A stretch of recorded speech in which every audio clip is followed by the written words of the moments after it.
Okay, magandang araw po sa inyong lahat. Good morning po sa lahat ng ating mga kababayan.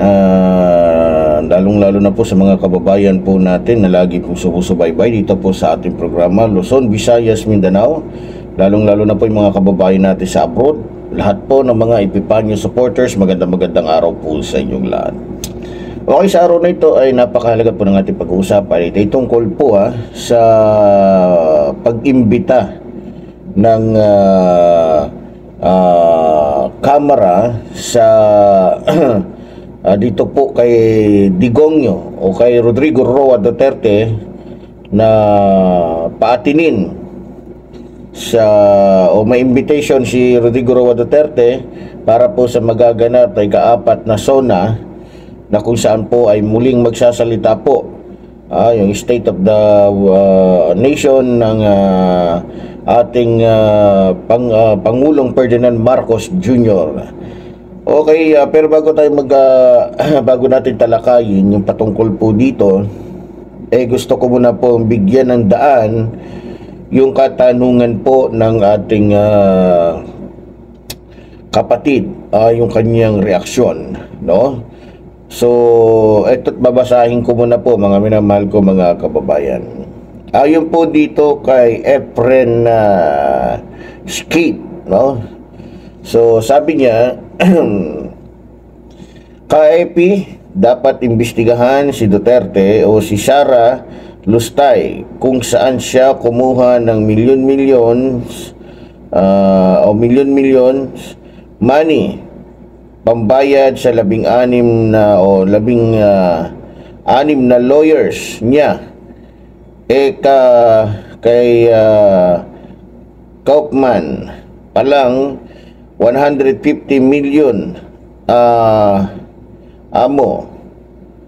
Ayon sa balita wala naman silang malaking negosyo at sabi nila mahirap lang sila. Okay.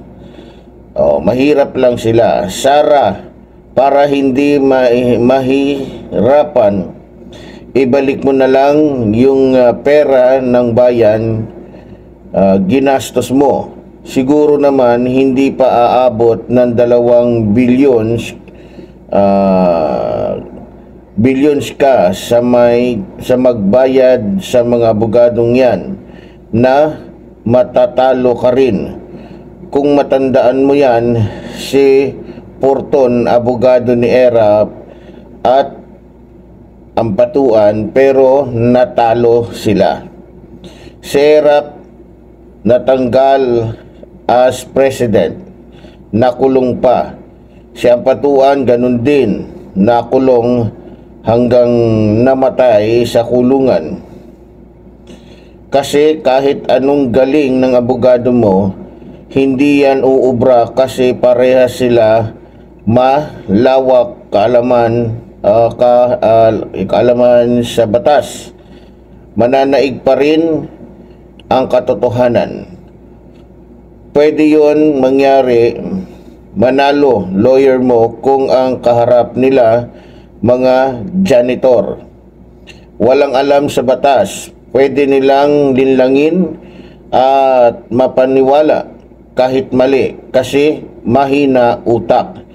Pero mga abogado rin kaharap nila, sigurado talo dahil mananaig ang katotohanan. Kaya ang dapat mong gawin, isauli mo na lang ang pera ng taong bayan. Mas gaganda pa ang reputasyon mo dahil yon mga lawyers kinuha mo, baka pinapaasa ka lang. Sa huli, lalo ka rin. Kaya agree ka na lang kung magkano pera nakuha mo, ibalik mo sa taong bayan. Huwag maniwala sa mga lawyer na yan dahil trabaho nilang kumita ng pera. Okay? So yun po ang reaksyon po ng ating kababayang si Efren Skate. So totoo po yun. So kahit anong galing po ng abogado nito pong ni Sara Duterte, dahil ang pagbabatayan naman po doon ay ebidensya, wala pa rin pong lusot. Kung maalala ninyo, para po makalusot si Ampatuan, makalusot si ERAP, kumuha po siya ng mga abogado at isa sa mga abogado ni Sara Duterte ay naging abogado nga po ni Ampatuan at ni ERAP na kung saan pareho pong nakulong. So ganito rin po ang kahihinatnan, ganito rin po ang kalalabasan nitong ni Sara Duterte. Nagsayang ka pa ng pera na pera namin, hindi mo pa pera ang ginamit mo.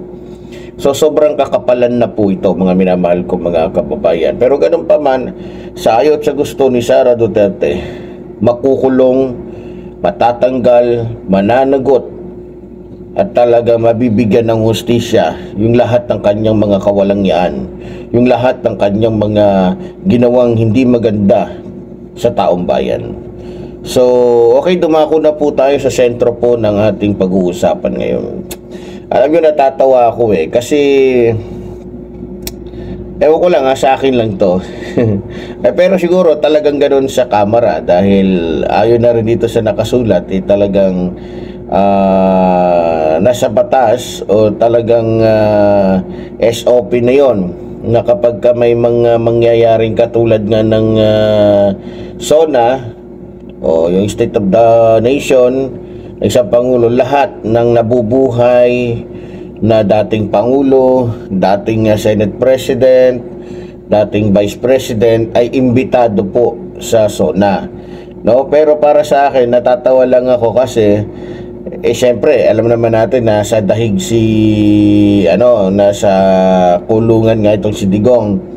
Pero binigyan pa rin ng imbitasyon. Pero kung sa bagay, ang pagkakaalam ko, open naman malaya naman si Duterteng makahawak ng cellphone doon, tama? O malaya naman siyang makagamit ng laptop o makapanood ng TV. So maaring mapanood niya. Nga pala, kasi yung nasa isip ko kasi iimbitahan si Digong, nakakulong nga. So parang dating niya parang inaasar, parang pang-asar ito kay Digong. O Digong, dito, punta ka dito. No? Pero alam ko manunood at manunood talaga itong si Digong, no? Pero itong si Sara, balita ko, inimbitahan din. Ang problema, nagpasiuna na hindi daw aaten. No? Kung maalala ninyo, simula po na umalis si Sara sa pagiging membro ng kabinete ni Pangulong Ferdinand Marcos Jr., hindi na po ito umaaten, no? Kasi natatakot po siya, nahihiya po siya, na baka siya lang ang pagtinginan doon sa dahil alam nila na talagang sa lahat ng sasabihin ng ating Pangulo ay talagang matatamaan po si Sara, no? Lalong-lalo na pagtungkol sa katiwalian, pagnanakaw, pandarambong, nako, alam na. So sigurado, kaya siguro si Fiona, etong si Mary Grace Piatos, ayaw marinig, ayaw dumalo dahil alam niya na pag dumalo siya doon, mag-iiba kulay ng ng kamera, kumbaga sa damit na puti, siya lang yung maiiba, magmumukha siyang mantsa, no? Kaya sa tingin ko, kaya ayaw umati ni Sara Duterte sa kamera dahil magmumukha lang siyang mantsa doon, 'di ba? Magmumukha siyang mantsa na kumbaga talagang mapapansin dahil nga sa mantsa, pag sinabing mantsa, dumi, 'di ba? Dumi o kumbaga sa talagang so kaya ayaw niyang umaten. Kasi ayon po dito sa balita po ng Abante News. Okay, babasahin ko lang po mga kapatid, Sabi dito, hindi dadalo si Vice President Sara Duterte sa ika-4 na State of the Nation Address o SONA ni Pangulong Ferdinand Bongbong Marcos Jr. sa July 28 o Hulyo 28 ayon kay House Secretary General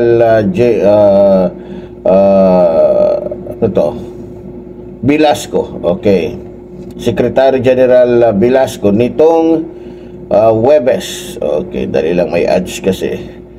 Sinabi ni Velasco na nakatanggap ng liham ang Kamara de Representantes mula sa OBP para ipabatid na hindi dadalo si VP Duterte sa ika-4 na SONA ng Pangulo. Si Duterte lamang ang bukod tanging tumanggi sa higit 200 na pinadalhan ng imbitasyon. Hindi rin dumalo sa SONA ang Vice President noong nakaraang taon matapos itong magbitiw sa kabinete ni Pangulong Marcos noong Hulyo 19. So, yun.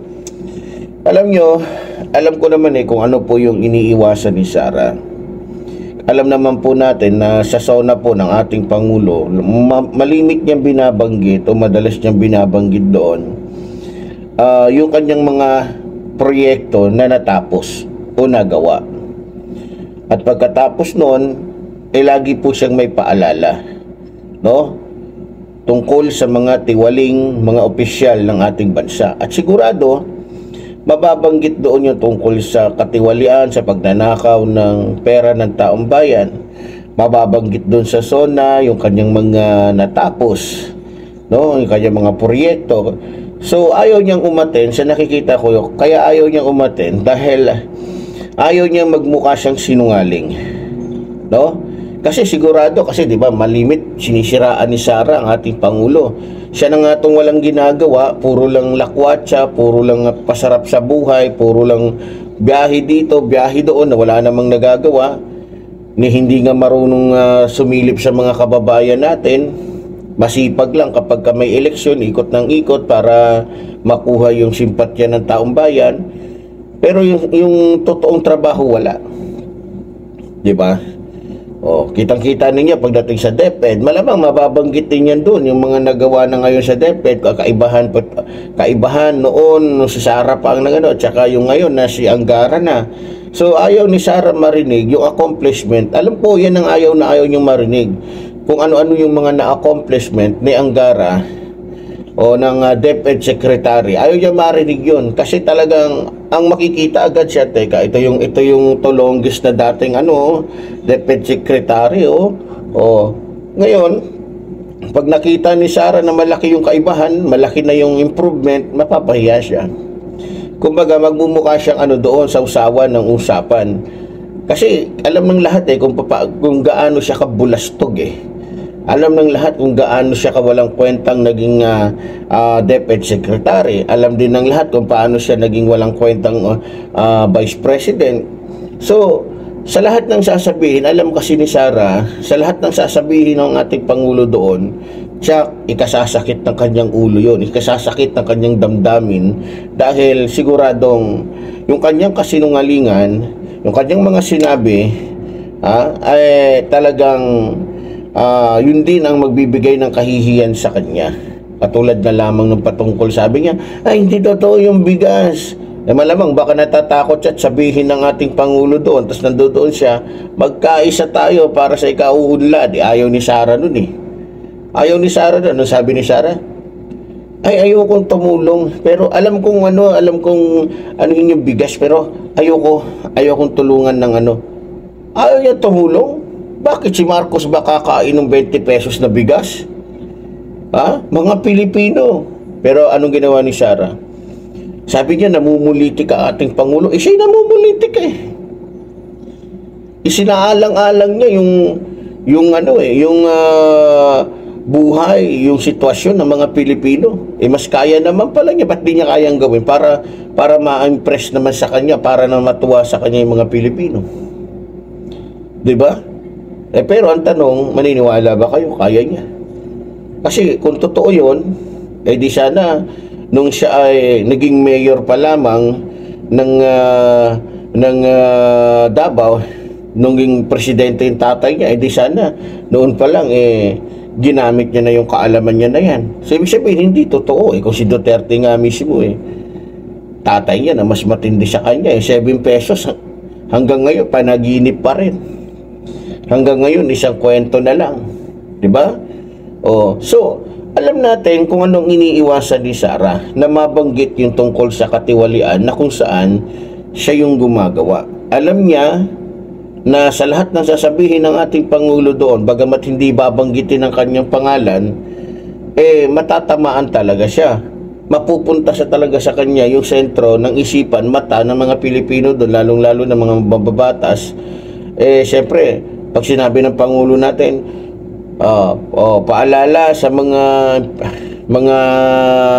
lingkod ng gobyerno, ng taong bayan, huwag tayong magnakaw. Pag nabanggit huwag tayong magnakaw, alam ni Sara kung sino siya, alam ni Sara kung ano siya. O alam niya kung anong ginawa niya, kung nagnakaw ba siya o hindi. Tatamaan siya ngayon. So hindi talaga siya mapapakali kasi alam ng lahat Kahit hindi i-address sa kanya, kahit hindi pangalan niyang sabihin, o Sara, wag ka na uling magnanakaw. Alam niya, nagnakaw siya, kaya guilty siya. Diba? Guilty siya. Ang gagawin nito, siyempre, ilalabas ng ating Pangulo, maririnig na naman natin yung mga accomplishment. Siyempre, alam naman natin si Sara, wala naman na-accomplish yan. Yung bag nga niya, puryagaba naman na bag na yan. Pag ginamit mo yung bag na inirelease niya, puryagaba. Balita ko, nakarang taon, ganun din. Bag, pinagmalaki niya. 2 buwan lang, sira-siraan na yung bag Nalala niya parang kapote na kapag natamaan ng araw init, natutuklap-tuklap. Ganun yung bag niya. Diba? Ganun yung bag niya. Kaya wala rin kwenta. Diba? Nagsayang lang ng para lang sabihin na meron siyang bagong, maalala ninyo sa DepEd, yung kanyang programa na yung feeding program, inaamag, bulok, panis. Wala ka talagang makikitang maganda. Yung performance ng DepEd doon, baksak yung ng mga kabataan wala talaga. Kahit sa opisina niya sa OBP.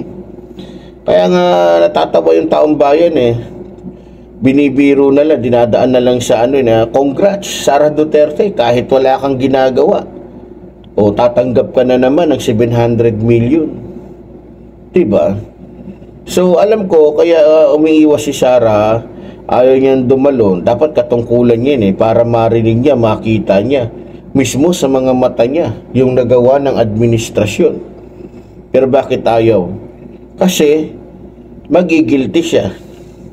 Tatamaan siya ngayon doon sa mga paninira niya. Kasi dahil sa gusto niyang palitan, gusto niyang agawin yung kapangyarihan ng ating Pangulo, todo-todo yung paninira nila ngayon. Kinakasangkapan niya yung mga vlogger na may galit din sa ating Pangulo dahil hindi rin nabigyan ng posisyon. Diba? Kagaya ni Maharlika. Gagamitin niya yung ibang mga vlogger na kung saan katulad ni Roque, na dahil sa hinuhuli na pananagutin sa kasalanan, ginagamit niya.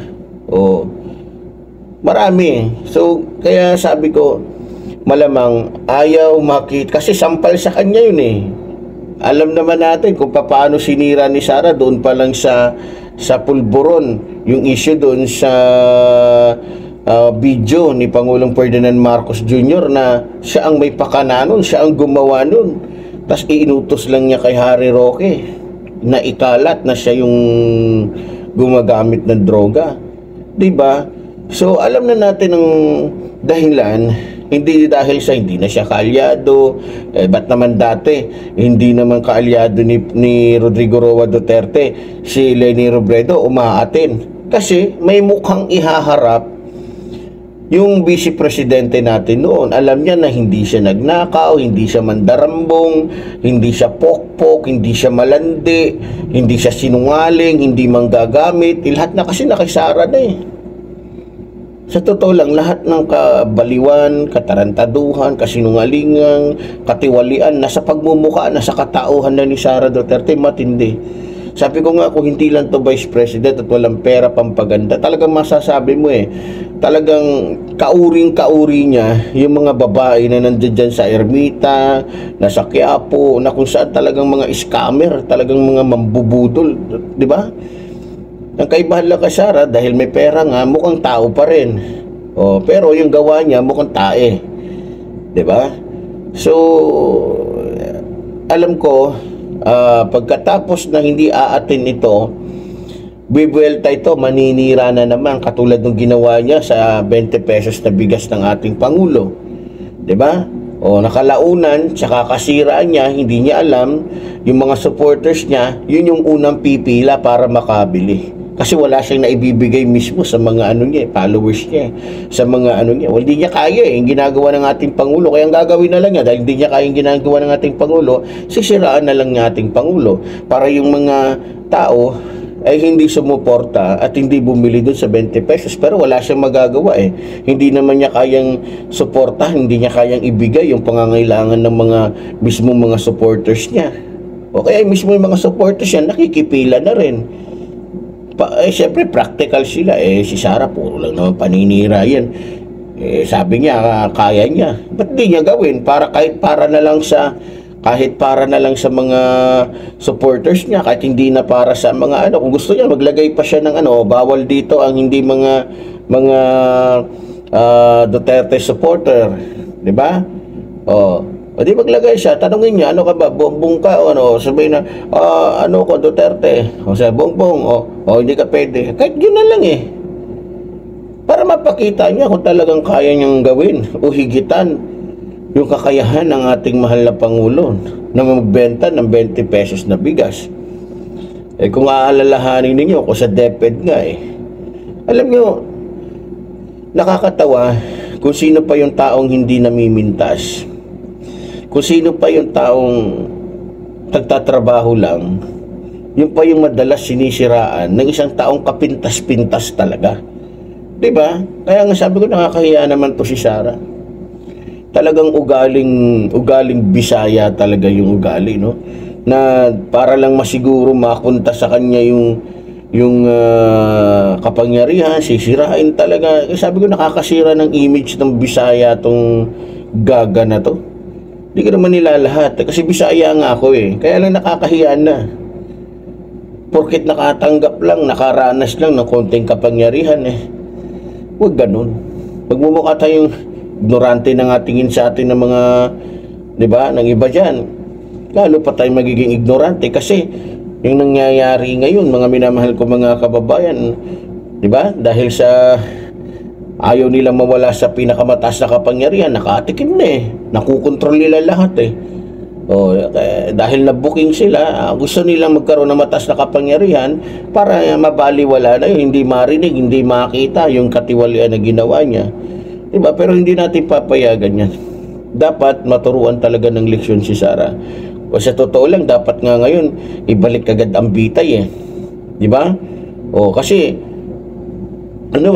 diba, yung gusto ni Vic, sabi ni Vic, ibitay, kahit isang lang, kahit 1,000 lang.